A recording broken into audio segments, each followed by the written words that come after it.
Hi everyone, in this video we will see HTML text formatting. Let's see. There are several elements used to format a text which allowing us to apply different styles and effects. Let's see each elements. First, bold and strong element. Both element used to make the text as bold in HTML page, but bold element make the text as bold for visual purpose only without adding extra importance, but strong element make the text as bold with strong importance. Let's see. In our index.html page, here added two paragraphs. Let's make first paragraph text as bold using bold element. Let's make second paragraph as bold using strong element.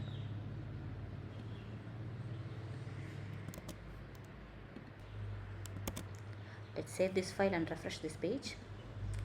This bold element make the text as bold for display purpose only, don't have any internal meaning. And the strong element also make the text as bold but having internal meaning. That is, this strong element will help both users and technologies like screen reader softwares etc. make understand the contents with emphasis. For example, screen readers might emphasize the text differently by changing the tone of the voice like that. Next, I and EM tag, both italic and emphasized tag used to make the text in italic style in HTML page. Italic tag does not have any semantic meaning, but emphasized tag having a semantic meaning. Semantic meaning means strong importance, we saw already. Let's go back to Visual Studio Code. Now let's change this bold element as italic element. And this is EM. Let's refresh this page. Both element used to make the text as italic, but this I element doesn't having any strong importance, but this emphasized element having a semantic meaning, that is having strong importance. Mark element used to make the text as highlighted in HTML page, and small element make the text size smaller than the default text size on the page. Let's go back to Visual Studio Code. Let's change this I element as mark.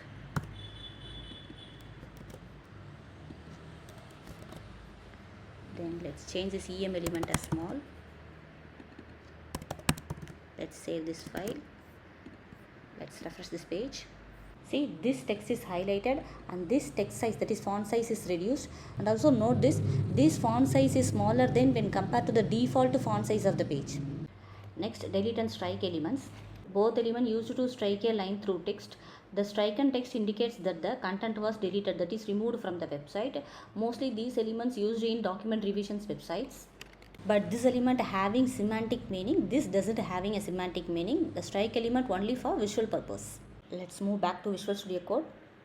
See, delete and S element I added. Both element used to strike a line through text. The striken text indicates the content is removed from the document. Next, INS element, that is inserted text element, and U element. U means underlined element. Both element used to make the text underlined in HTML page. But U element simply underline the content visually without any meaning. But this inserted text element semantically indicates the text has been inserted or added in the document. Let's move to VS Code. See, both element make the content underlined, but this inserted text element having semantic meaning, but this don't have. Next, subscript and superscript element. Subscript element used to display a text below the normal line, for example H2O, log10, etc. And superscript element used to display a text above the normal line, for example E is equal to MC square, A square, B square, like that. These both elements mainly used in mathematical related documents, chemistry related documents, etc. Let's move to Visual Studio Code and see. And in our HTML file, added a subscript and superscript. See the result? Subscript displaying the text below the normal line and superscript displaying the text above the normal line. In our next video, we will see HTML quotation and citation elements. Thank you for watching. If you found this video helpful, please like and subscribe to my channel. Thank you.